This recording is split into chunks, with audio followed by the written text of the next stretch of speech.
para poder transponer la eficiencia energética de los edificios existentes, lo cual se ha hecho a través del artículo 83.3, en el que se garantiza la transparencia e información a los consumidores.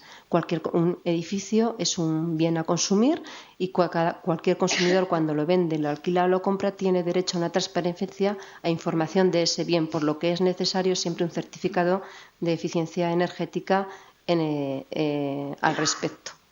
Hasta aquí el momento actual, donde se sirve de base al Real Decreto que nos van a contar.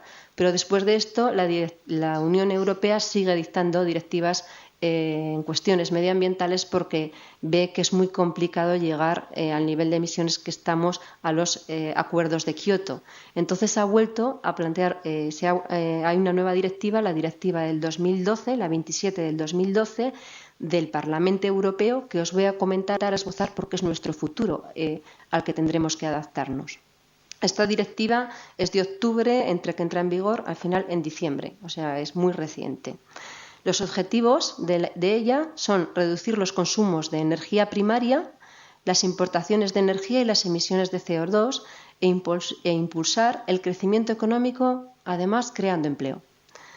Para la Unión Europea nos enfrentamos a retos sin precedentes debido a una creciente dependencia en las importaciones de energía, la escasez de productos energéticos y así como la necesidad de limitar el cambio climático y superar la crisis económica. Para lo cual, además de los objetivos de eficiencia energética 2020 que habíamos planteado, los adelanta. Lo que hace es adelantarlos, porque así conseguiremos gran ahorro económico. Se prevé 50.000 millones de euros de ahorro si adelantan esos objetivos. Lo que marca esta directiva son la necesidad de renovación de los edificios del sector público, marca unos calendarios como Kioto, con plazos y para su cumplimiento, para garantizar estaciones de cumplimiento. Después de julio del 2015, el 3% de los edificios con una serie de superficies públicos deberán de estar renovados. Cada Estado miembro, además, está obligado a preparar una hoja de ruta de cara al año 2050. Superamos ya el ámbito del 2020 y según esta hoja de ruta será para los edificios comerciales, públicos y residenciales, para todos. La eficiencia energética. La eficiencia energética ya se tiene en cuenta en la directiva del 2012 en todo el proceso, desde que se obtiene la energía hasta el consumidor, pasando por las compañías energéticas. Todos estamos implicados. Se deben de alcanzar estos objetivos para el 2020 interviniendo todos. Las compañías eléctricas también tienen que garantizar una reducción en sus ventas, o sea, el consumo de energía, de un 1,5% cada año, mejorando los sistemas de calefacción o las envolventes. Además, se harán auditorías energéticas. Todas las grandes empresas se tendrán que someter a auditorías energéticas. Estas auditorías se tendrán que comenzar en un plazo mínimo de 3 años desde que se plantea la directiva, o sea, desde ya, y luego deberán de ejecutarse o de renovarse cada 4 años. Bueno, los proveedores de energía también deberán de garantizar antes del día 1 de enero del año 2015 que la información de la factura es correcta, es decir, basada en consumos reales, con ordenadores, con contadores inteligentes o otras tecnologías que se plantean. La directiva también obliga a los Estados miembros a hacer un planteamiento de las medidas de financiación que serán necesarias para conseguir esos objetivos a nivel nacional. Y cada Estado miembro tendrá que presentar sus objetivos, o sea, su hoja de ruta, antes de abril de este año 2013, para cumplir la directiva. La Comisión Europea evaluará o hará su labor de valorar estas hojas de ruta de cada uno de los países miembros para ver si verdaderamente son creíbles para cumplir los objetivos. Hojas de rutas con planteamientos de las medidas que se van a tomar y los recursos económicos, cómo se van a gestionar. El tiempo que se da la Unidad Europea para revisar estas hojas de ruta hasta el primer semestre del 2014, y en ese momento planteará las medidas que consiga oportunas para garantizar que todos vamos a cumplir las directivas que nos están marcando. La directiva del 2012 también promueve sobre todo la eficiencia en calefacción y refrigeración, y lo quiere hacer de una forma no individual a nivel de edificios, sino mucho más global. Se va a intentar fomentar mucho la cogeneración de alta eficiencia. Se tiende a sistemas mayores de producción de energía en los que la producción de calor sea ya una alternativa rentable, además de la energética. Todos estos estudios siempre con estudio coste-beneficio, o sea, con los estudios económicos paralelos, además de la idoneidad técnica y de la viabilidad económica. Luego, cada país debe, en su hoja de ruta, como os he comentado, plantear las líneas de financiación que van a seguir para conseguir esos objetivos. Así pues, la Directiva del 2012 establece medidas comunes para garantizar que la Unión Europea avanza hacia su objetivo principal de reducir el uso de energías un 20% menos en 2020. Cada Estado miembro establecerá sus propios objetivos y presentará este plan de acción que hemos comentado de eficiencia cada 3 años. En el 2014 uno, otro en el 17 y otro en el 20. Y la Comisión Europea tendrá que evaluar estos planes para ver que son viables y que se cumplen por cada uno de los países miembros. Aquí terminaríamos lo que es la parte de directivas europeas y os paso con Laura, que os va a contar el Real Decreto, el procedimiento básico.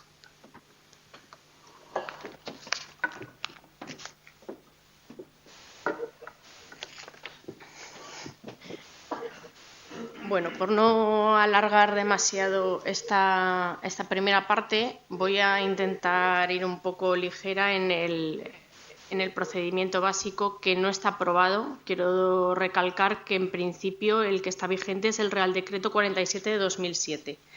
¿De acuerdo? No sabemos si se va a aprobar. Se supone que debería de estar aprobado este procedimiento el 1 de enero de este 2013, pero de momento está todavía pendiente.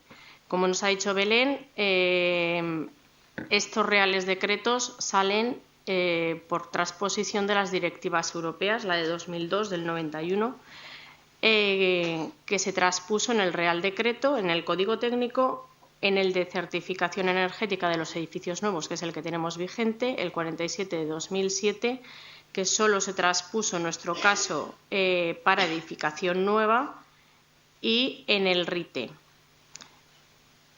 Como salió después el Real Decreto de 2010, nos ha obligado a actualizar la documentación técnica que tenemos en estos momentos, lo cual implica que tenemos que modificar el Código Técnico de la edificación y, en concreto, para el caso de certificación, el de ahorro de energía.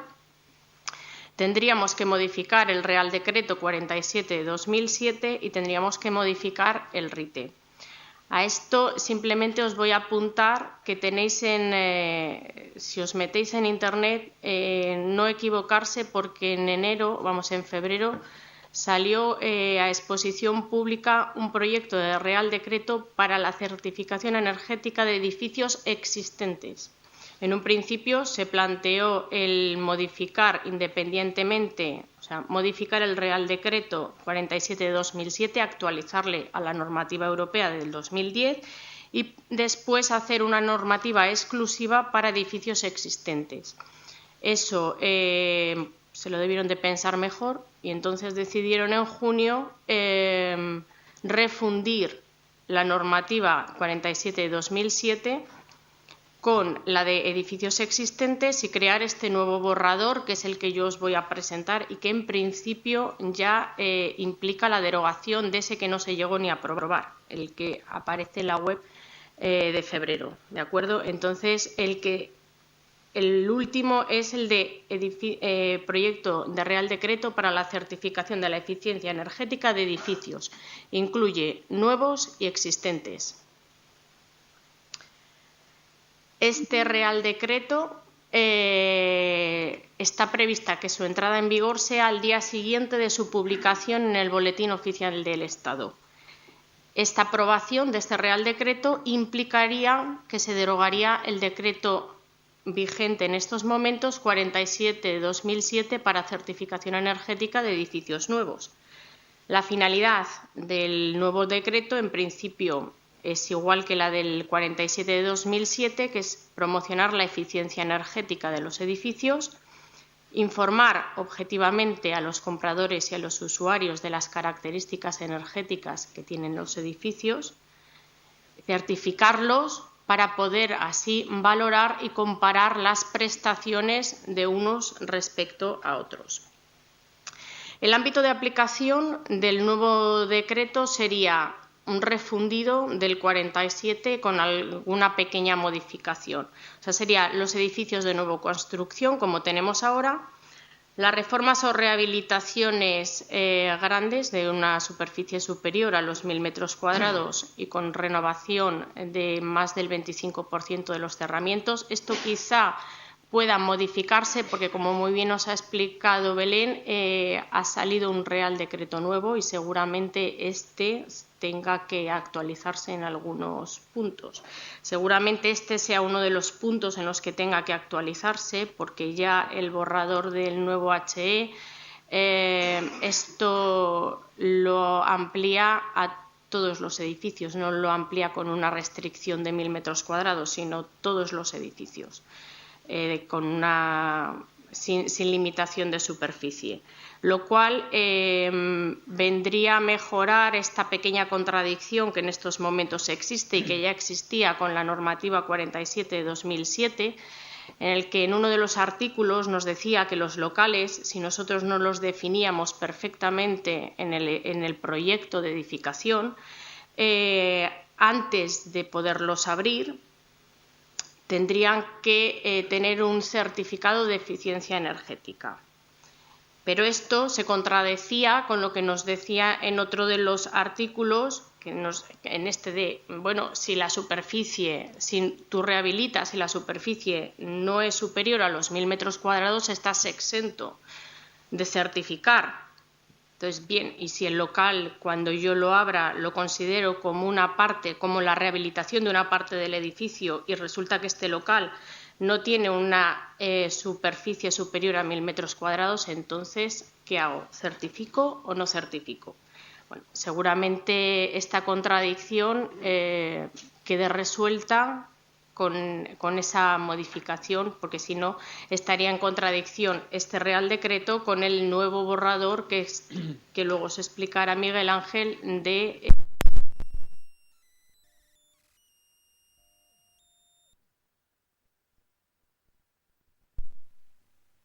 existentes.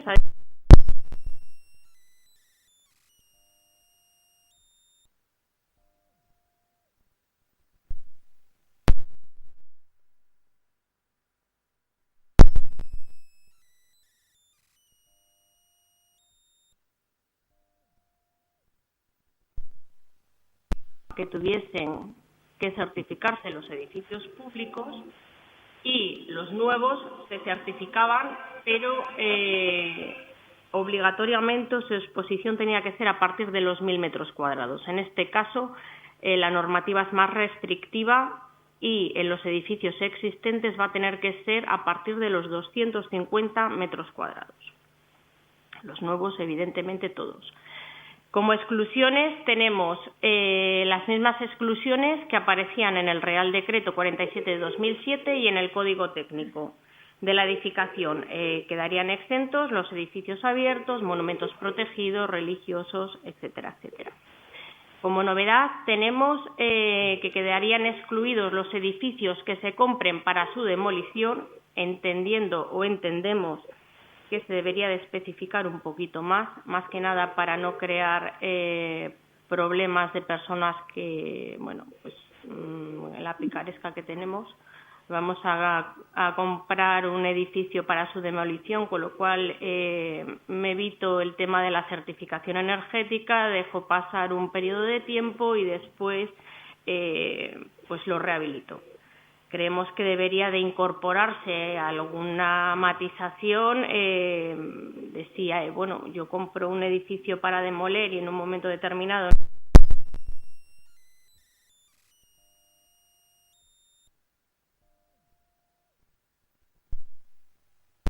Por otro lado, quedan excluidos también los edificios o unidades de edificios de viviendas que se vayan a utilizar menos de 4 meses al año o su consumo sea inferior al 25% del consumo anual, si bien en ningún momento haya ninguna normativa que diga cuál es el consumo anual que sería correcto tener o considerable. Bueno.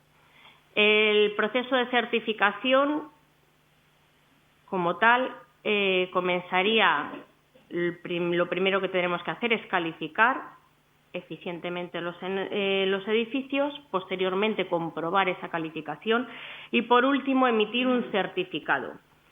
Para calificar vamos a tener en cuenta los factores que más incidencia tienen en el consumo de energía, que luego veremos, que son la calefacción, la refrigeración, el agua caliente sanitaria y la iluminación. ¿Quién haría el encargo? El encargo lo tienen que hacer el promotor o el propietario del edificio o de la unidad del edificio, es decir, del piso correspondiente que se quiera certificar, porque luego se quiera vender o alquilar. ¿Quién puede certificar? Bueno, pues en esto tenemos que decir que, claro, ahora la normativa nos afecta a edificios nuevos y a edificios existentes. Por lo tanto, en edificación nueva veremos que se sigue manteniendo las dos fases de certificación que teníamos hasta ahora, es decir, la de la fase del proyecto y la de la fase de obra. Por lo tanto, si certificamos en fase de proyecto, el que está capacitado para certificar conforme a lo que dice este Real Decreto es el proyectista del edificio o del proyecto parcial de sus instalaciones térmicas, es decir, el arquitecto o el ingeniero. El certificado de proyecto se incorporará al proyecto de ejecución como parte del mismo. Si certificamos en fase de obra, en fase de construcción, el que está capacitado para certificar sería la dirección facultativa, en su caso del edificio. Y si estamos en edificaciones existentes, lo que dice la normativa es que serían los técnicos certificadores que estén en posesión de la titulación académica y profesional habilitante para la realización de proyectos de edificación o de sus instalaciones térmicas o de la edificación energética elegidos libremente por la propiedad del edificio. Es decir, nuevamente nos remiten a un arquitecto, a un ingeniero o queda una pequeña interrogación en los técnicos certificadores. No sabemos si se está planteando por parte del Gobierno el crear alguna otra figura que pueda también certificar, pero bueno, en cualquiera de los casos imagino que conforme esto vaya avanzando se aclarará. El proceso de certificación, como hemos dicho, partiría del encargo, que puede ser o bien en un edificio nuevo o en un edificio existente. Si es en un edificio nuevo, tenemos que hacer ese proceso de certificación en fase de proyecto y en fase de obra, y si es un edificio nuevo, pues con el propio edificio. Partiríamos de la calificación como metodología, que ahora veremos más detenidamente. Después verificaríamos que esa calificación se corresponde perfectamente con nuestro proyecto y emitiríamos la etiqueta del proyecto, que la veremos también. En fase de obra, lo que haríamos sería verificar o corroborar que se mantiene la calificación que nosotros determinamos en fase de proyecto, y en caso de que no se hayan cumplido lo que estaba previsto en proyecto, pues bueno, sería necesario volverlo a calificar. Si no, simplemente con la verificación nos valdría. Emitiríamos entonces una etiqueta con la calificación definitiva de ese edificio al final de obra. En el caso de que fuese un edificio existente, partiríamos igualmente de la calificación, la verificación y después la emisión de la etiqueta con la calificación correspondiente. En cualquiera de los casos, esto nos valdría para finalmente emitir un certificado de proyecto, un certificado de edificio nuevo o un certificado de edificio existente o unidad de edificio existente, que contendría esas etiquetas que hemos dicho y además una información energética complementaria. Estos certificados es necesario que los registremos en las comunidades autónomas, en unos registros que deberían de tener las comunidades autónomas, que esto no es nuevo porque ya se exigía la normativa del Real Decreto 47 de 2007, a pesar de que en Aragón no lo hemos cumplido. La mayor parte de las comunidades autónomas no lo ha cumplido, hay algunas que sí, pero ya en la normativa que tenemos vigente se nos obligaba a que creásemos unos registros para estos certificados, todas las comunidades autónomas. Se nos exigía que las comunidades autónomas ejerciesen un control externo de las certificaciones y además que realizasen unas inspecciones. Todo esto no se está haciendo.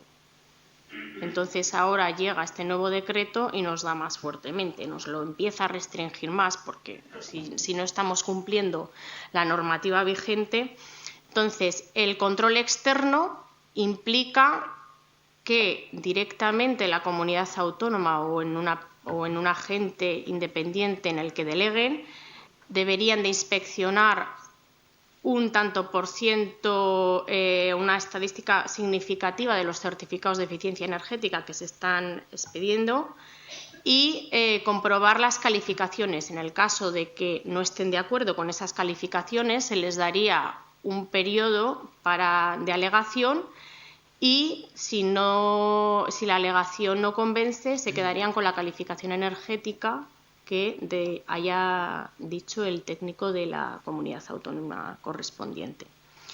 Aparte, deberían de tener unas inspecciones, bueno, pues para comprobar y para vigilar que se están cumpliendo las normas. Esto sí que es nuevo. Desde que entre en vigor este Real Decreto, aparte del registro de estas certificaciones, en un plazo de 3 meses habrá que inventariar los certificados que se han expedido ya desde que entró en vigor el Real Decreto 47 de 2007. A título informativo, la regulación en Aragón hemos dicho que no existe, existe en Extremadura, en Andalucía, Canarias, Galicia. En algunos de los casos simplemente se ha hecho un registro de los certificados, en otros han ido un poco más allá y tienen el control externo. Todo lo que nos obligaba el Real Decreto no lo tiene ninguna comunidad autónoma. La calificación energética, ¿qué sería y cómo la obtendríamos?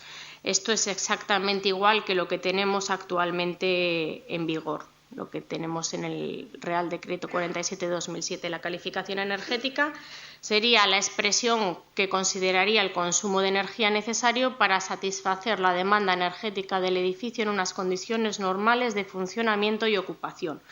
Por lo tanto, teniendo en cuenta, como hemos dicho, los elementos que intervienen principalmente, que sería la calefacción, el agua caliente sanitaria, la refrigeración y la iluminación, sería la demanda energética entre el rendimiento medio del sistema. ¿Cómo lo obtendríamos? Esto nos lo va a explicar mucho mejor en la siguiente ponencia Fernando.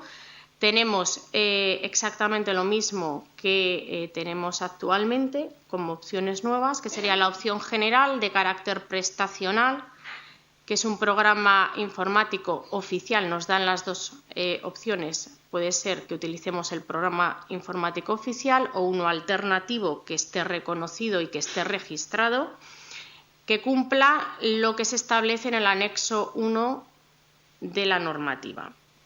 El único programa oficial en estos momentos reconocido es el CalEner, en sus dos versiones, CalEner VIP, CalEner GT, dependiendo de para vivienda pequeño terciario o para gran terciario. En la opción simplificada, que sería de carácter prescriptivo, sería un programa, un documento que cumpla lo que se establece en el anexo 1 de una manera indirecta y que evidentemente también esté inscrito en el registro general del Ministerio de Industria. Los documentos que en este momento están reconocidos para vivienda son más de los que teníamos hasta ahora, que son para edificios nuevos C2, CES y CERMA. Nos los va a explicar Fernando. Y para edificios existentes C3 y C3X. Estos son los que en estos momentos están reconocidos. En principio, bueno, él nos lo explicará mejor, se puede certificar una calificación mayor de DE, que era lo que nos restringían, a pesar de que esto también es un poco contradictorio, porque la normativa de momento sigue diciendo que con la opción simplificada, si utilizamos la opción simplificada, como máximo podemos certificar D y E. Sin embargo, los programas nuevos que están reconocidos permiten la calificación mejor que D y E. Entonces, imagino que todo esto también nos lo aclararán. La etiqueta de eficiencia energética, que sería lo que emitiríamos después de calificar, después de aplicar estos métodos de calificación, que os voy a explicar brevemente las diferencias que tienen. Tenemos, por una parte, la escala de calificación, como teníamos, y por otro lado, los datos de calificación. El formato normalizado aparece en el anexo 2, como existía, y esta etiqueta debería ser un distintivo común en todo el territorio nacional, eso por normativa, a pesar de que ya las comunidades que crearon los registros, pues hay algunas que tienen distinta etiqueta aprobada. Entonces, me imagino que también esto debería tenerse que poner de acuerdo las comunidades autónomas y aprobar una única etiqueta, que es lo que nos obliga a la normativa. Que sepáis, aparece en la etiqueta lo que llaman el indicador global, que después en el texto aparece como indicador energético principal, que serían las emisiones o los kilos de CO2 que emitimos a la atmósfera por metro cuadrado de superficie útil de vivienda al año. ¿De acuerdo? Y los indicadores parciales sería lo que luego en texto aparece como indicadores energéticos complementarios, y también dice cuáles pueden ser los indicadores energéticos complementarios, que sería, bueno, pues un desglose de esos kilos de CO2 por uso de calefacción, aire caliente sanitario, demanda de calefacción, etc. Da distintas opciones. ¿Esto por qué? Porque como datos obligatorios a la hora de emitir la etiqueta de eficiencia energética tenemos que poner, independientemente del método que usemos, la zona climática, la localidad y el uso, la calificación energética que hemos obtenido y la fecha de validez, que es la fecha de validez que tiene el certificado, que van a ser 10 años. ¿De acuerdo? Pero como podemos certificar por la opción simplificada o calificar por la opción simplificada o por la opción general, en el caso de que lo hagamos por la opción simplificada, lo único que tendremos que poner será la escala diciendo la calificación energética que tiene. Ni tan siquiera tenemos que escribir los kilos de CO2 que emitimos a la atmósfera. Simplemente la calificación y el método que hemos usado para ello. En el caso de que lo hagamos por la opción general, tendremos, además de los datos obligatorios, que decir cuál es el indicador principal, es decir, los kilos de CO2 que emitimos a la atmósfera por metro cuadrado de superficie útil al año, eso, y además varios de los indicadores complementarios o de los indicadores parciales. Estos son algunos ejemplos que vienen distintos tipos de etiqueta para que las utilicemos, que pueden ser pues la demanda de calefacción, la demanda de refrigeración, el desglose del CO2 por uso, etcétera, etcétera. Tenéis todas las opciones en la normativa. Los certificados tendrían validez de 10 años, por lo tanto, en ese periodo de validez es en el que podemos utilizar esa etiqueta. Esas etiquetas deberán, por normativa, y esto es novedad, incluirse en toda oferta, promoción y publicidad dirigida a la venta o al arrendamiento de ese edificio o de esa unidad de edificio. Y en el caso de los edificios públicos, esto también es novedoso, a pesar de que hay algo que ya está hoy, debería de entrar en vigor, y esto evidentemente es imposible. existe una obligatoriedad de exhibir en un lugar destacado y bien visible la etiqueta de eficiencia energética para los servicios para los edificios que presten servicios públicos de más de 250 metros cuadrados desde que entre en vigor. Y como eso ya nos obligaban a que, como máximo el 9 de enero del 2013, los edificios públicos de más de 500 metros cuadrados deberían de exhibir esta etiqueta. A partir de, como tope 9 de julio de 2015, deberían de ser los de más de 250 metros cuadrados y en el resto de los casos sería voluntario.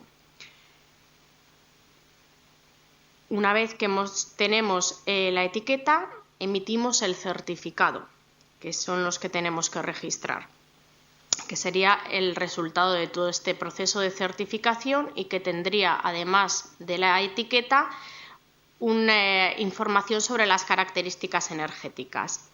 Este certificado se debe de dar a todos los usuarios en el caso de la compraventa y si es para el arrendamiento, simplemente con la exhibición nos valdría. Debe de contener como mínimo la identificación del edificio, de la unidad del edificio, la referencia catastral, que esto sería nuevo, tendríamos que incluir la referencia catastral, el procedimiento de calificación por el que lo hemos obtenido, la etiqueta, esto es lo mismo que teníamos hasta ahora, la normativa que hemos usado, en el caso de edificios existentes, cuál era la normativa que estaba en vigor en el momento de su construcción, en la mayor parte de los casos ninguna, la descripción de las pruebas, comprobaciones e inspecciones y de las características energéticas del edificio, la envolvente, esto sería nuevo, envolvente, instalaciones, las condiciones de funcionamiento y por último y bastante importante, se nos obliga ahora a que demos unas recomendaciones para la mejora de los niveles óptimos o rentables de la eficiencia energética del edificio de la unidad de la que estemos certificando. Tienen que ser técnicamente viables y se puede incluir una estimación de los plazos para la recuperación de la inversión o de la rentabilidad durante el ciclo de vida útil. Este último punto es bastante importante porque yo creo que nos abre un campo, sobre todo a los que somos arquitectos, que un poco tendemos a pensar que casi es un campo acotado el de la certificación energética a los ingenieros, y esto nos quiere decir pues que evidentemente tenemos que trabajar todos de la mano, porque no simplemente mejorando la eficiencia energética de las instalaciones podemos llegar a unas buenas calificaciones energéticas, sino que sería necesario y obligatorio trabajar en la envolvente de los edificios, en la mejora del aislamiento, en la mejora de los vidrios, etcétera, etcétera. Y esto enlaza un poco con lo que nos va a contar ahora Miguel Ángel, de cómo para poder mejorar esta eficiencia energética de nuestra envolvente tendremos que utilizar el código técnico y en este caso las nuevas directrices que nos está marcando el borrador que tenemos en las manos del ahorro de energía.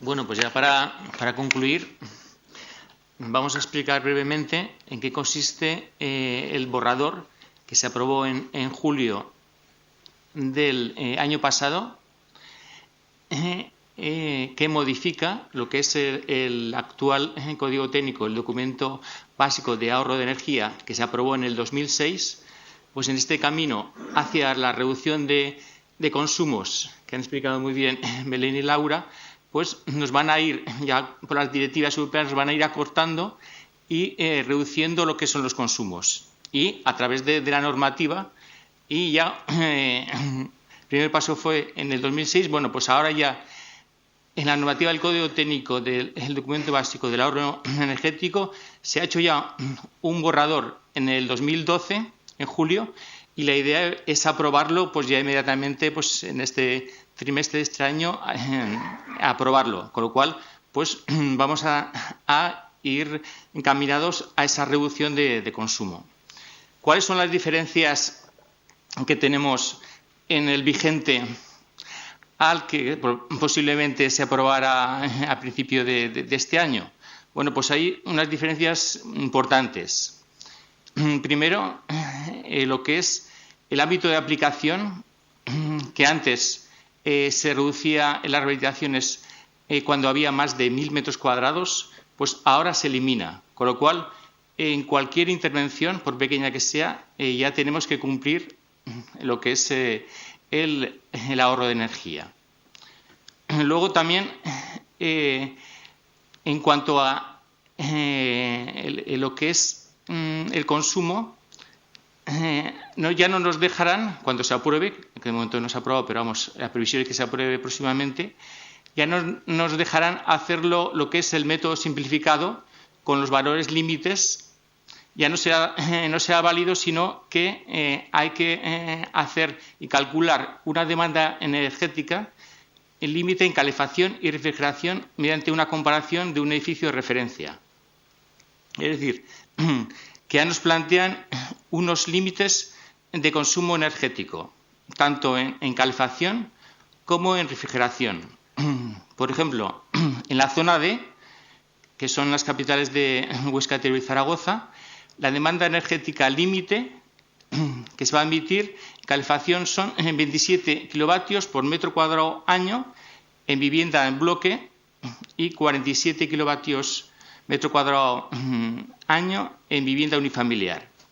Y también va a haber un límite de consumo en refrigeración, que va a ser también para la zona D en 10 kilovatios por metro cuadrado en unifamiliar, en la zona 2 y 12 en la zona 3.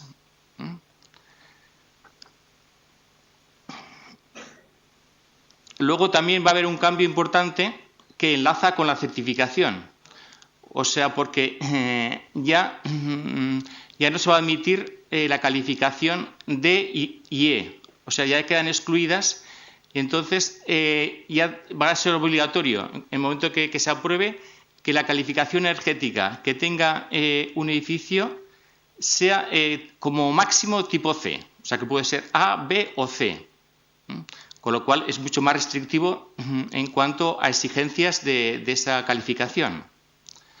Luego, lógicamente, se plantea una mejora en el aislamiento y en el envolvente, reduciendo los valores máximos de transmitancia medias, que se reducen pues, en torno del 20 al 30%.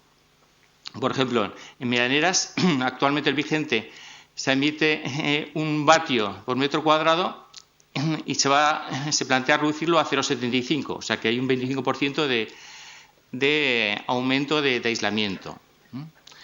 Luego, en cuanto al EH3, de eficiencia de iluminación, se va a limitar también la potencia máxima de la iluminación en función de uso y por metro cuadrado. Por ejemplo, en la estación va a ser 12 vatios por metro cuadrado.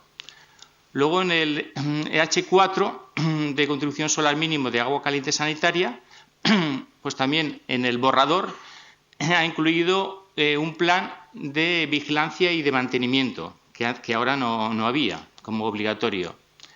Luego también en el H5 de contribución fotovoltaica mínima de energía eléctrica, pues se amplía también el ámbito de aplicación, que pasa de 10.000 a crearse el laboratorio a partir de 4.000 metros cuadrados. Luego también se amplía lo que es la potencia fotovoltaica en torno pues, a un 25%. Entonces, bueno, pues para concluir, ¿hacia dónde vamos un poco, no? ¿Qué es lo que nos espera? Bueno, pues de momento vamos retrasados, la realidad es que vamos retrasados con el tema normativa, tanto a efectos de lo que es los reales decretos de certificación, como se ha comentado, y también pues que todavía no tenemos lo que es el registro de certificaciones, o sea que vamos, de momento vamos mal, ¿no? Pero vamos, esperemos que, además, tenemos la obligación por las directivas europeas que para el 2020 los nuevos edificios tienen que tener un consumo de energía casi nulo.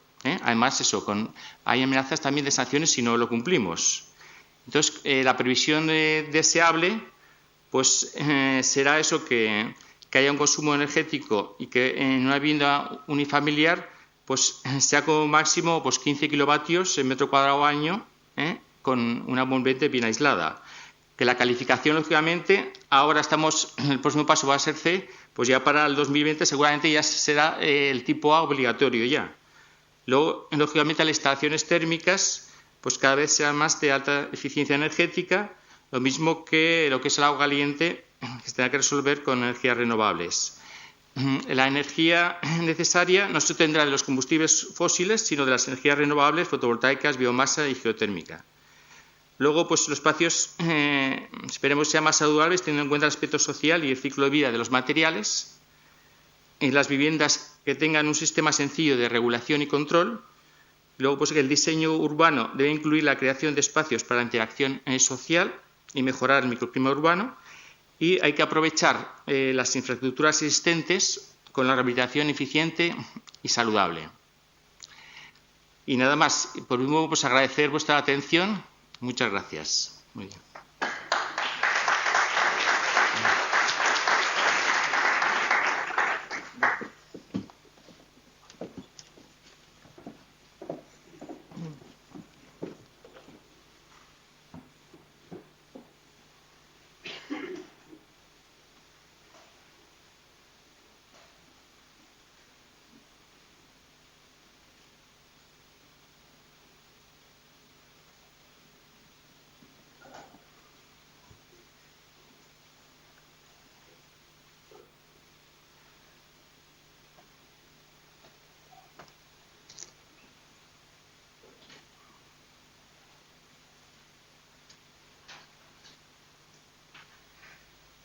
Bueno, buenos días. Mi nombre es Fernando González, soy arquitecto, miembro del Grupo de Medio Ambiente del Colegio, y dentro de la organización de la jornada vengo a explicaros un poco una visión general de las herramientas de certificación. Más o menos todos las conocéis, pero bueno, trazaremos unas pinceladas de cada uno. En el marco temporal que tenemos es imposible que nos dé tiempo a aprender ninguna, pero bueno, que vayáis de aquí con un conocimiento general de qué herramientas existen. Había preparado una pequeña introducción, pero bueno, yo creo que todos estos datos ya los han comentado mis compañeros sobre cómo llegamos hasta la certificación desde las directivas europeas, los 4 puntos que aplicaba la directiva del año 2002 y las ventajas que desde la Comisión Europea veían en el tema de crear una certificación energética de edificios, o sea, sobre todo tener una información de cara al cliente para que a la hora de realizar una compra de un bien al final es el bien más caro, más importante que realizamos en nuestra vida, que es la compra de una vivienda, pues hemos estado comprando viviendas a ciegas sin saber lo que estaban consumiendo, estábamos comprando alicatados y no estábamos pensando que el gasto energético de una vivienda es una hipoteca muy importante. La transposición de las directivas europeas se transponían en los 3 reales decretos que ya se han comentado anteriormente, en el Código Técnico, en la certificación de eficiencia energética y en el Reglamento de Instalaciones Térmicas. Entonces llegaríamos centrándonos en lo que es la certificación energética a día de hoy. Como ha explicado Laura, lo que tenemos en vigor es el Real Decreto 47/2007, que se supone que ya hoy no lo deberíamos estar aplicando, pero bueno, sigue en vigor. El ámbito de aplicación, ya lo conocéis, edificios de nueva construcción y modificaciones de menos de 1000 metros, con las excepciones que había de edificios que no tengan un uso continuado, o edificios de carácter histórico, edificios agrícolas, etcétera. Para cumplir el Real Decreto 47/2007, tenemos que cumplir a través de diversas fases. En fase de diseño, realizar una certificación energética de fase de proyecto.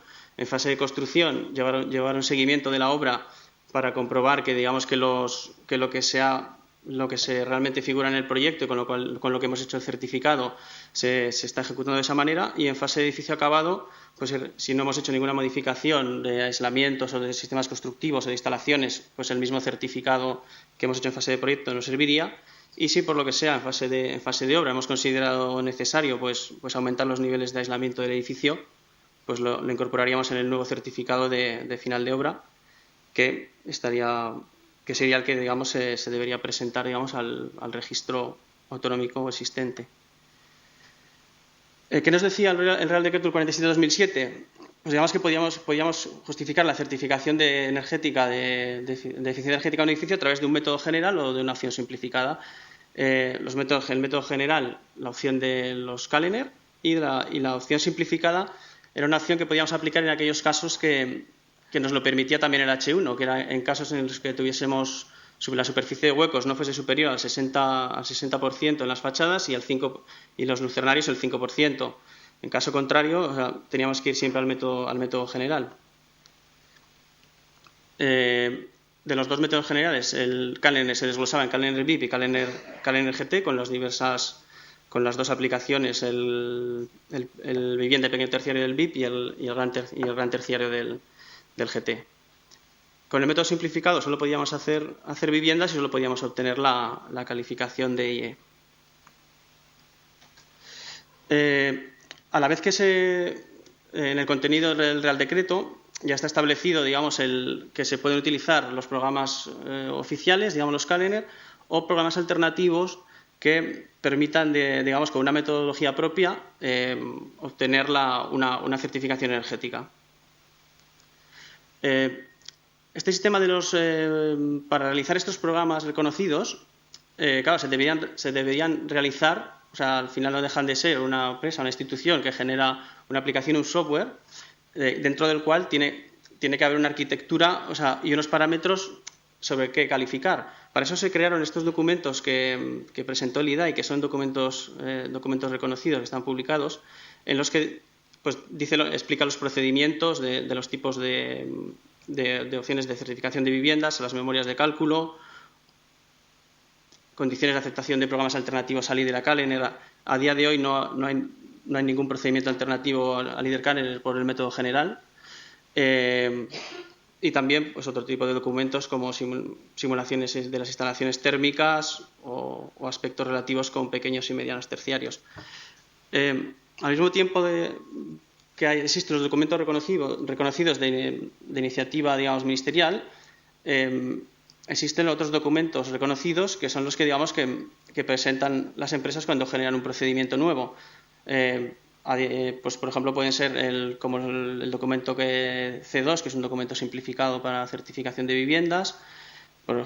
Temas como, por ejemplo, los fabricantes de calderas de biomasa, pues vieron, por ejemplo, que el rendimiento que estaba por defecto implementado en el programa Kallener era inferior a los rendimientos que ya existían en el mercado, por lo cual dicen, pues, a pesar de que con biomasa ya se obtenía muy buenas calificaciones, pero bueno, o sea, siempre se vio necesario, pues bueno, es plantear este documento. Lo mismo un documento para el cálculo de instalaciones geotérmicas, que el Kallener por sí mismo no lo permite. Pues digamos, las asociaciones, digamos, de empresas de sistemas geotérmicos, pues también promovieron un documento en el que a través de un post-Kallener, que es una utilidad que luego os comentaré, que creo que no es muy conocida, permite, digamos, certificar por el método general un edificio con geotermia. En este apartado de los documentos reconocidos que si habéis mirado está en el Ministerio de Industria, dentro del apartado de certificación energética, pues digamos, tenemos documentos reconocidos para edificios nuevos, que serían los métodos simplificados CES y CERMA, en el que digamos que las empresas envían una propuesta de software, una propuesta de un manual de usuario y un documento de precisión que es digamos una comparativa de diversos casos de estudio de diversas tipologías de edificios, tanto en bloque como unifamiliares, en los distintos climas, y digamos que con eso validan, digamos, que la propuesta que tienen es coherente y digamos que es aceptada por el Ministerio. Luego también tenemos reconocidos los documentos de los procedimientos simplificados para edificios existentes, que tenemos los documentos reconocidos, pero no tenemos todavía el Real Decreto aprobado, con lo cual ahora mismo los tenemos o sea, se pueden ejecutar, son totalmente operativos, pero no podemos certificar. El procedimiento, solo por curiosidad, de cómo se reconoce un documento, pues se debe realizar una instancia al Ministerio de Industria con una memoria del documento que se quiere reconocer y un software. Por ejemplo, este sería el caso del programa CES de pequeño terciario, que es un documento que todavía no está reconocido y que está en trámite de alegaciones, porque, digamos, una vez presentado el documento, se pueden presentar enmiendas por parte de los propios diseñadores, porque hay veces que igual la primera versión no es correcta, da errores. Luego se pasa a una fase de audiencia pública y luego ya se inscribe en el documento del registro de documentos reconocidos que os he comentado antes. Mientras un documento no se reconoce, o sea, queda en el limbo de los documentos no reconocidos. En este, por ejemplo, pues a día de hoy, por ejemplo, hay cinco documentos, o sea, procedimientos alternativos de certificación energética para edificios no destinados a vivienda, simplificado de edificios pequeños y mediano terciario, este es el que os he comentado que es de los desarrolladores de CES, un documento para poder simular instalaciones de climatización por absorción, que digamos, es una tecnología que nos permite lo que se llama el frío solar a través del sistema de los paneles de panel solar, a través de una máquina de absorción, generar frío. Luego también un documento que ha presentado Uponor también para poder simular en Kallener sistemas de suelo radiante, y también un procedimiento para microcogeneración en edificios. Si entramos a ver las herramientas de certificación que tenemos a día de hoy, he querido hacer un cuadro general porque de esta manera vamos a ver un poco dónde estamos. Por un lado, para edificios nuevos tenemos los procedimientos de método general Kallener y los procedimientos de método simplificado, que tenemos reconocidos CERMA, CES y C2, y hay un documento no reconocido de viviendas de rehabilitación de CERMA, así como un documento de pequeño terciario. Y para el método simplificado, pues los de C3 y C3X, que permiten, digamos, certificar las tres tipologías de vivienda pequeño y medio terciario o gran terciario. Aquí aparecen los Kallener en los edificios existentes, porque tal y como está la normativa, va a seguir siendo válido Kallener para certificar edificios existentes, pero si nos metemos un poco, digamos, en harina, vemos que Kallener actualmente no tiene implementadas las letras F y G para la certificación y tampoco contempla para los sistemas térmicos que metemos en Kallener los rendimientos o el envejecimiento de los sistemas que ya incorporan los métodos simplificados, con lo cual hay veces que a día de hoy, o sea, con la versión actual de Kallener no podríamos certificar un existente. Esperemos que a la vez que se apruebe el Real Decreto también se publique la nueva versión de Kallener. El primero de los programas, el más conocido por todos, es Kallener VIP, que Kallener VIP está compuesto, digamos, de dos aplicaciones. O sea, la aplicación de LEADER, que nos permite, digamos, el modelado del edificio, tanto su geometría como sus elementos constructivos, y un motor de cálculo diseñado por la Escuela del Grupo de Termotecnia de la Universidad de Sevilla, que digamos que es el que calcula los rendimientos de los equipos y simula la parte de las instalaciones. Kallener VIP, como sabéis, para certificar edificios de viviendas y pequeño terciario podemos obtener todas las calificaciones. Los tipos de instalaciones que nos deja el programa son las que veis ahí, pues ACS, mixta de ACS y calefacciones eléctricas por radiadores y los radiantes, que bueno, ya no se ponen, y sistemas sencillos de aire, principalmente aire acondicionado, expansión directa o por conductos. El tema es que la información, digamos, que nos pide de los equipos de los sistemas es bastante sencilla, a pesar de que muchas veces nuestros conocimientos de arquitecto nos parece parece compleja, pero no lo es. Entonces, como os he comentado, definiríamos en LEADER la definición de la envolvente, la localización geográfica, orientación, uso del edificio, y Kallener VIP los sistemas. Con eso obtendríamos el certificado de eficiencia energética. La interfaz de dibujo, pues también, o sea, tenéis una zona superior de menús donde tienes las diferentes opciones para meter los sistemas, calificar, opciones de visualización, de vista, una zona donde tienes la planta en la que estás trabajando, y en la barra lateral izquierda los iconos de dibujo donde dibujamos la geometría. En resumen de Kallener VIP, digamos que tiene la fortaleza de que es una herramienta que nos permite obtener la mejor calificación posible, la la definición de las instalaciones, yo creo que la definición constructiva, una vez que conoces un poco el programa, es sencilla. Tiene, sin embargo, dificultades que han sido las que yo creo que han dado tan mala fama al programa, como es la interfaz de dibujo en la que no se pueden deshacer cambios en dibujo. Estos son fallos achacables a Leader, porque en Kalener no dibujamos en Leader y luego pasamos a Kalener. Tiene una curva de aprendizaje que no es muy intuitiva, o sea, no es un programa fácil en el que tú con el manual puedas coger y puedas aprender a calificar con Kalener. Más bien es necesario, mediante cursos, perder ahí unas horas y dedicarlas a un curso y aprenderlo, porque muchas veces cuando estamos calificando con Kalener nos dan errores que no sabemos por qué nos dan, y en estos cursos, en estas formaciones, pues bueno, se identifican esos errores y ya vamos a saber por qué nos está calificando.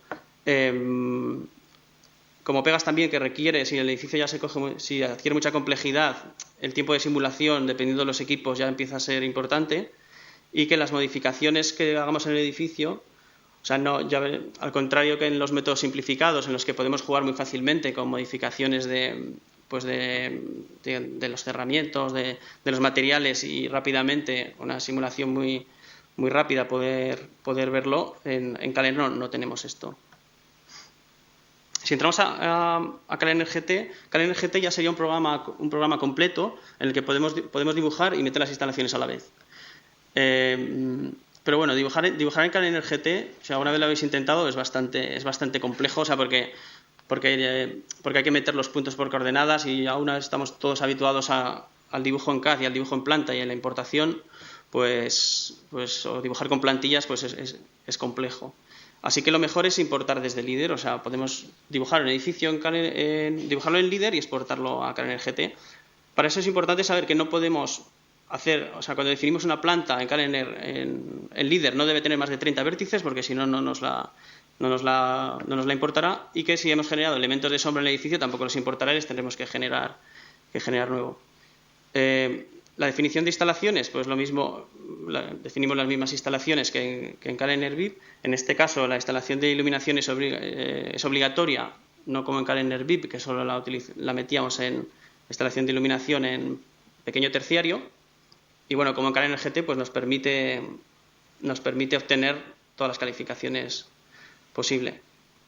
La herramienta, una vez que, si nosotros exportamos si hacemos una importación del dibujo, si nosotros abrimos Kalener GT, lo primero que nos sale siempre es la interfaz visual con la geometría. Esto, por ejemplo, si hemos importado ese mismo edificio dibujado en Leader, lo importamos a Kalener GT, pues nos trae